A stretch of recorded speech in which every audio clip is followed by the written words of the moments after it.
I stood in the parking lot wearing my cap and gown, watching my parents climb into their silver Mercedes. Mom adjusted her pearl necklace in the side mirror while Dad scrolled through his phone, laughing at something on the screen. They looked perfect in their designer clothes, makeup flawless, shoes polished to a shine. Just not for me. We'll try to make it back, Mom called through the window, barely glancing my direction. They were heading downtown to Talia's influencer brunch. My younger sister had been posting about it all week on Instagram. Some beauty brand was paying her to smile at cameras in an upscale restaurant for 2 hours. My college graduation ceremony started in exactly 40 minutes. 4 years of sleepless nights, part-time jobs, and crushing student loans had all led to this Saturday morning. And my parents were driving away. "It's only an hour," Talia had said yesterday while twirling in her new Valentino dress. "They'll definitely be back before you walk across the stage." I watched their car pull away, red taillights blinking as they exited onto the main road. The parking lot suddenly felt enormous and empty around me. Other families were hugging, taking endless photos, adjusting graduation gowns and fixing hair. A little girl nearby held a sparkly balloon that said, "Congratulations, graduate," in cursive letters.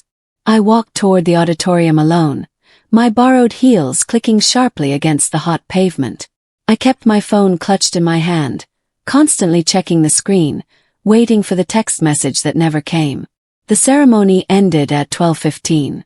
I crossed the stage when they called my name, shook hands with Dean Phillips, and smiled brightly for the official photographer stationed at the podium. He had no idea that nobody was sitting in the audience waiting for me. Row 12, seats 7 and 8, remained completely empty throughout the entire 2-hour ceremony. Afterward, I drove back to my small apartment across town, still wearing my graduation gown. The polyester fabric felt unbearably heavy and hot against my skin. I kicked off my uncomfortable heels and pulled out my phone, finally allowing myself to check our family group chat. The messages had exploded while I was at graduation. Talia had posted 6 different photos from her brunch. Mom had commented strings of heart emojis under every single picture. Dad wrote enthusiastically, "So proud of our beautiful girl." One of Mom's friends asked casually where I was today. Nobody bothered answering her question. I scrolled slowly through 43 unread messages. Not a single one mentioned my graduation. Not one person wrote congratulations. I stared across the room at my diploma, still sealed in its leather folder, propped carefully against the wall. The whole morning felt like something that had happened to somebody else entirely. My phone suddenly buzzed with an incoming voicemail. I saw Mr. Hartwell's name on the screen. He was my boss at the law firm where I'd worked part-time throughout college. His voice sounded warm and slightly emotional through the speaker. "Lauren, congratulations on this truly incredible achievement. I know exactly how hard you've worked these past 4 years. I'm genuinely so proud of you, and I wanted you to hear that today." I replayed the message 3 times, letting his words sink in. Then he said something unexpected that made me sit up straighter on my worn couch. "Can you possibly come to my office tomorrow morning? 9 o'clock sharp if you're available. There's something quite important we need to discuss urgently." Mr. Hartwell's corner office smelled like expensive leather furniture and old law books. He was 67 years old with distinguished silver hair and genuinely kind eyes behind wire-rimmed glasses. Throughout my time at the firm, he'd always treated me like I actually mattered, even when I was just filing paperwork and making coffee runs. "Please sit down, Lauren," he said warmly, gesturing toward the comfortable chair positioned across from his massive mahogany desk. His tone was serious but not frightening. I smoothed down my navy skirt nervously and sat. "Is everything all right, sir?" He smiled gently at me. "More than all right, actually. I'm officially retiring in exactly 6 months." He paused deliberately, carefully watching my reaction. "I've been quietly observing you for the past 2 years. Your incredible attention to detail, your personal integrity, the compassionate way you handle even our most difficult clients. You don't simply do the assigned work, Lauren. You genuinely care about it deeply." My heart started pounding harder against my ribs.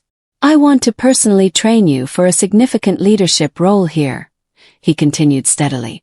Eventually partner track if you're willing to fully commit yourself. This firm could legitimately be yours one day. I couldn't find words to speak. Partner track meant real stability, earned respect, an actual career with a future. Everything I'd worked relentlessly toward but never truly imagined achieving. However, there's one complicated situation, Mr. Hartwell added, his expression suddenly darkening. There's a serious issue currently developing downtown. A large PR agency wants to completely demolish the historic Riverside building to construct some kind of commercial influencer marketing hub facility. I frowned immediately. The old brick building on Main Street. That structure is well over 100 years old. Precisely correct. I'm officially assigning you to lead our entire preservation proposal. It's an extremely high-profile case, Lauren. Very public attention. He slid a thick manila folder smoothly across his polished desk. I opened it carefully with trembling fingers. There, printed clearly on the second page, was a professional photograph of the PR agency's official campaign spokesperson. My sister Talia, smiling confidently at the camera. That evening, Mom finally called me for the first time in 3 days. Family dinner tomorrow night. 6 o'clock exactly. Don't you dare be late, Lauren. I almost refused outright. But curiosity won. I needed to witness this situation myself. When I arrived the next evening, Talia was already performing for an invisible audience at the dining table. She wore an expensive designer blazer and had positioned her phone on a small tripod, actively filming herself talking. This campaign is absolutely huge, she gushed enthusiastically, barely bothering to glance toward me as I quietly sat down. The agency is paying me incredibly well to be the public face of progress and development.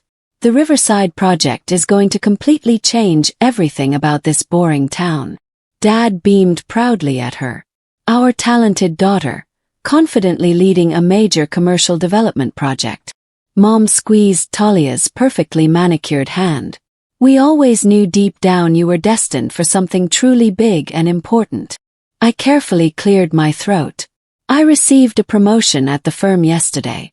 Mr. Hartwell wants me on an official leadership track toward partnership.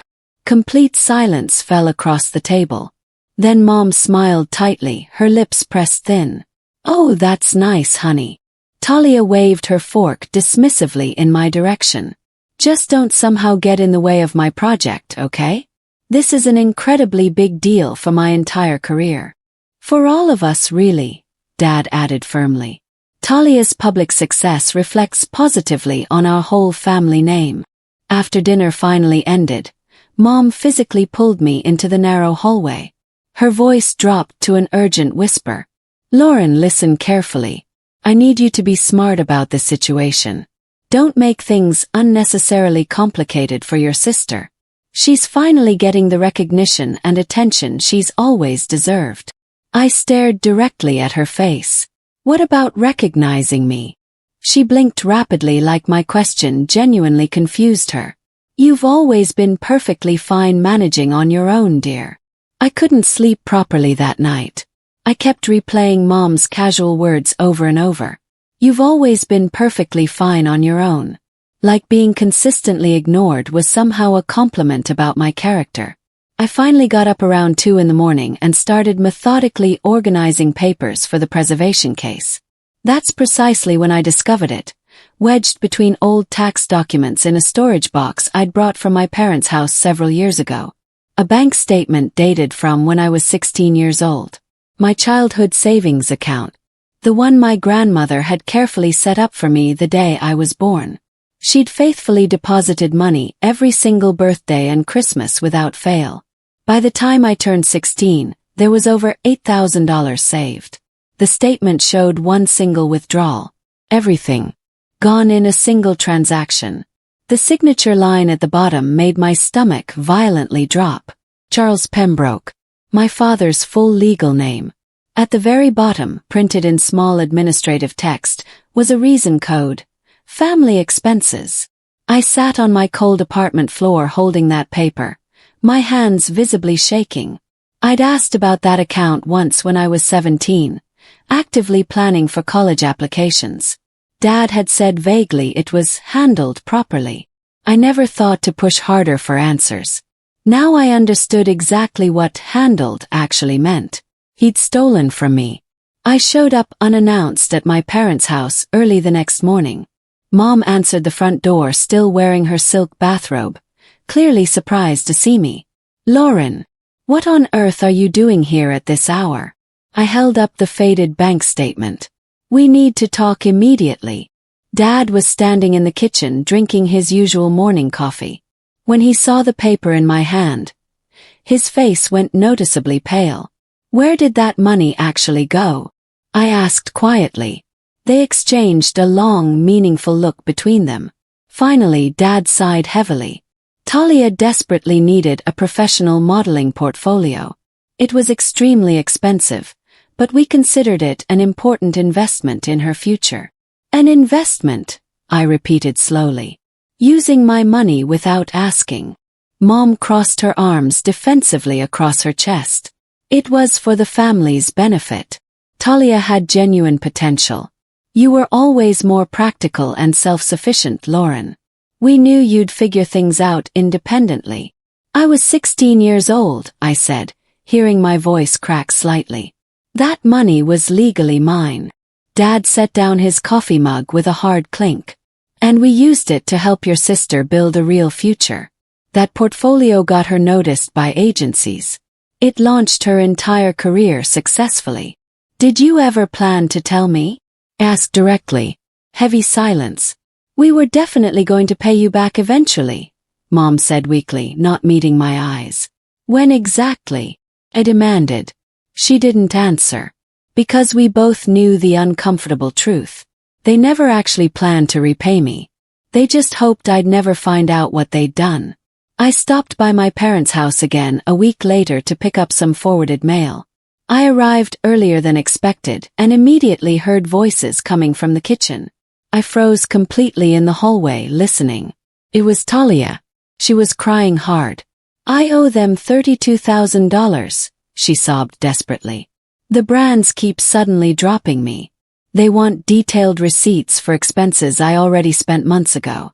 The PR agency expects me to personally fund part of the campaign myself, and I absolutely don't have it." Mom's voice was soothing and gentle. "Sweetheart, it's okay. We'll help you get through this." "Again?" Dad asked, though his tone remained supportive.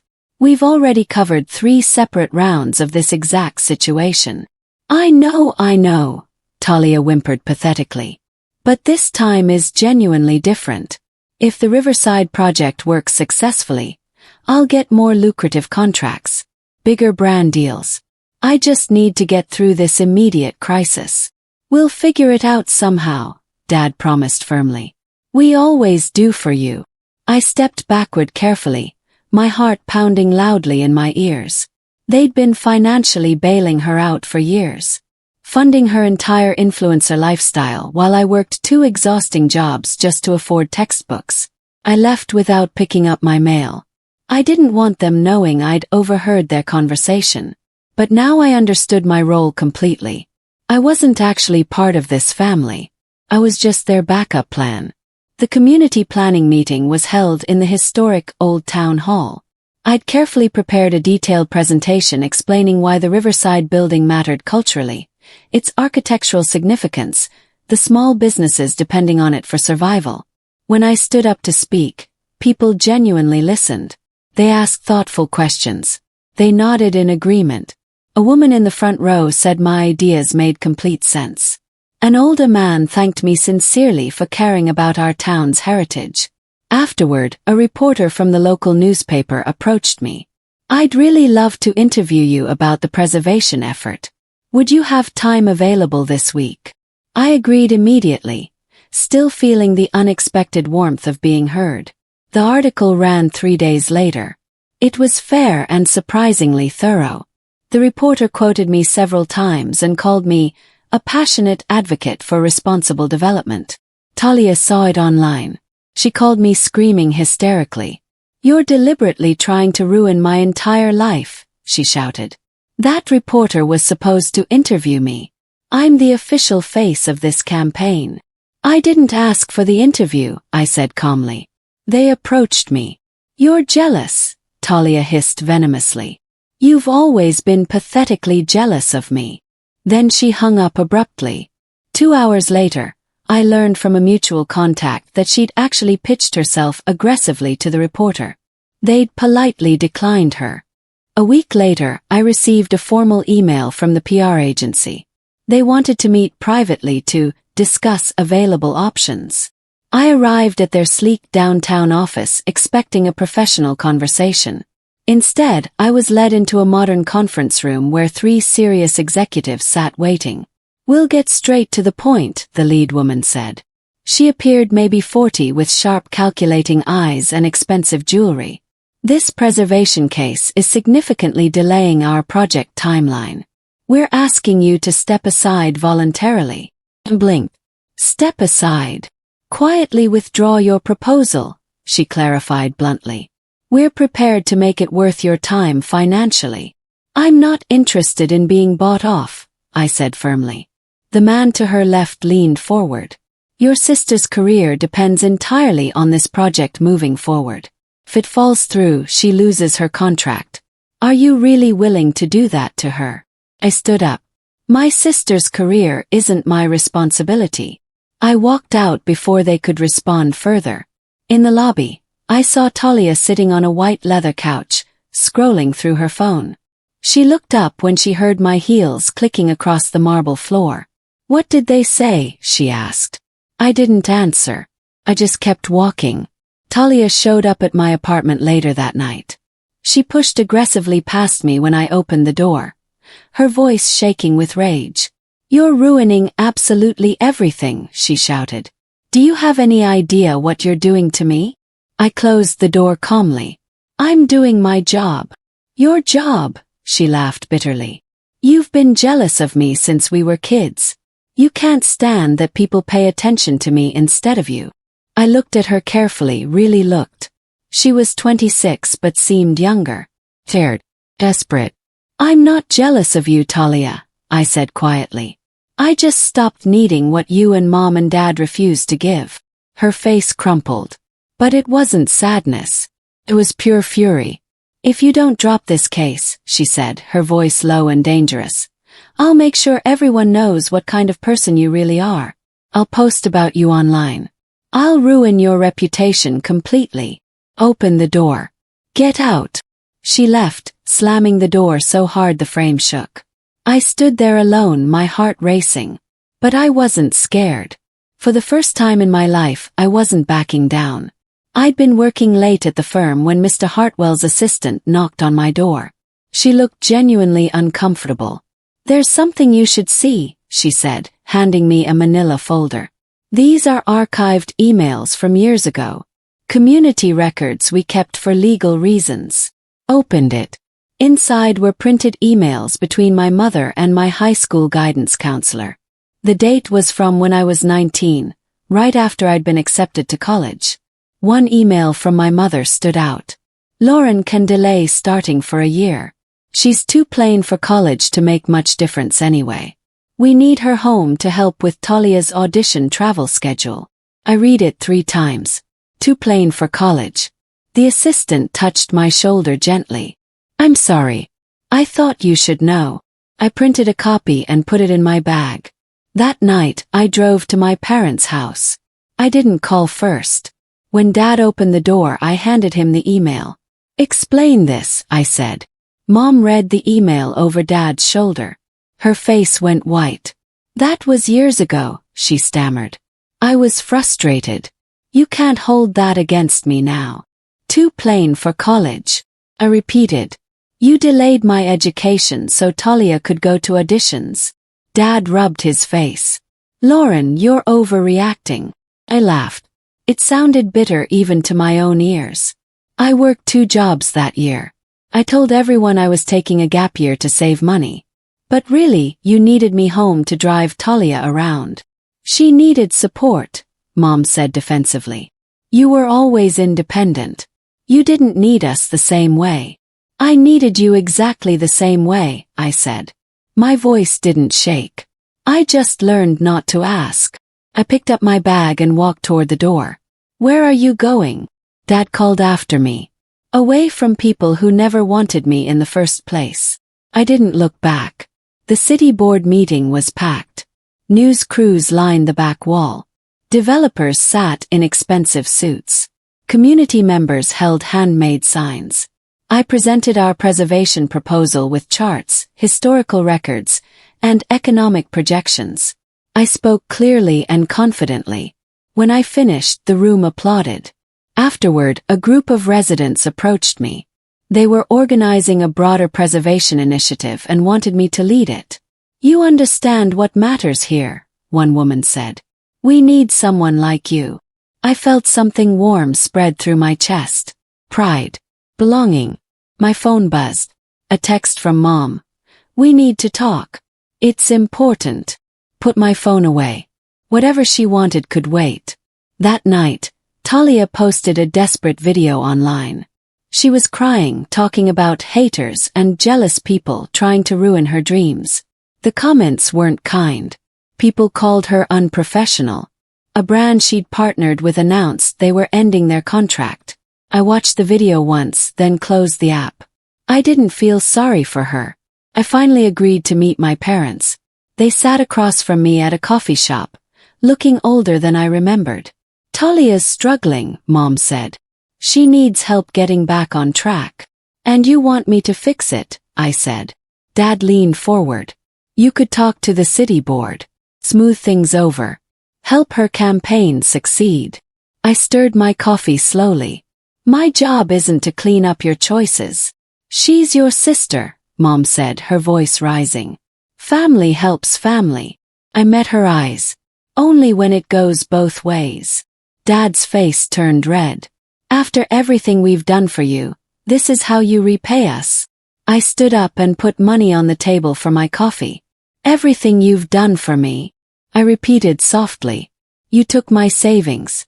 You delayed my education. You ignored my graduation.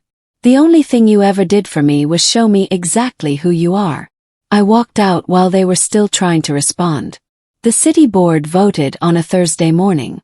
I sat in the front row, my heart pounding. When the results came in, it was unanimous. The Riverside building would be preserved. The PR agency's plan was dead. People cheered.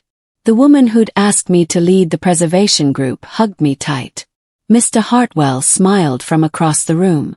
My phone buzzed with a notification. Talia's contract had been terminated. An hour later, she showed up at my office. My coworkers stared as she stumbled through the lobby, mascara running down her face. Lauren, please, she sobbed. You have to fix this.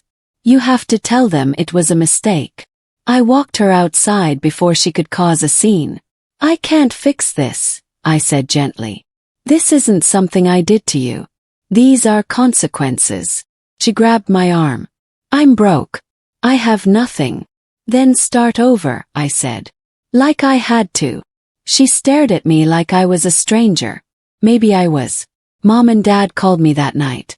I let it go to voicemail. How could you do this to your sister? Mom's voice was shaking. She needed you and you abandoned her. What kind of person does that? I deleted the message. They called again the next morning. This time Dad's voice was cold and angry. You're selfish, Lauren. You always have been. We gave you everything, and this is how you thank us. I blocked their numbers. For 3 days, they tried reaching me through emails and texts from relatives. Everyone had an opinion about what I should do, how I should help, why family was supposed to forgive. None of them asked what had been done to me. Finally, I wrote one email and sent it to both my parents. I will no longer be your backup plan. I need you to acknowledge the years of favoritism, the stolen money, and the disrespect. Until then, don't contact me. They never responded. Mr. Hartwell called me into his office on a Monday morning. He was smiling. I'm making it official, he said. You're the new co-director of the firm. And when I retire, you'll take over fully. I couldn't breathe. Sir, I don't know what to say. Say yes, he laughed. The team threw a small celebration. They brought cake and gave speeches about how much they respected my work. It felt real and warm and earned. Afterward, Mr. Hartwell pulled me aside. I always suspected your home life made you doubt your worth, he said quietly. But you've never needed their approval, Lauren. You've always had everything it takes. He handed me a set of keys. Your new office. You've earned it. I held the keys in my palm, feeling their weight. For the first time in my life, I felt like I'd arrived somewhere I was meant to be. Word spread through town quickly. My parents were selling their house. A neighbor I barely knew stopped me at the grocery store. Did you hear? They're covering Talia's debts. She moved back in with them. I nodded and kept shopping. The neighbor lowered her voice.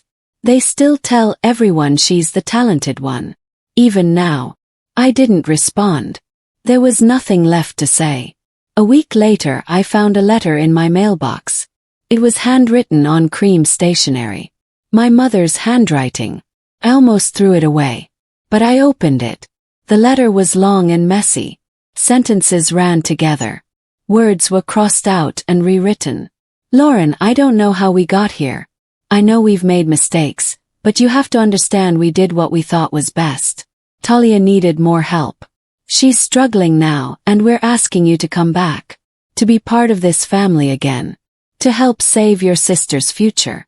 We always believed you didn't need us. That last line stopped me cold.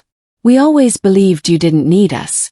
As if my independence was a personality trait and not survival. I folded the letter carefully and put it in a drawer in my desk.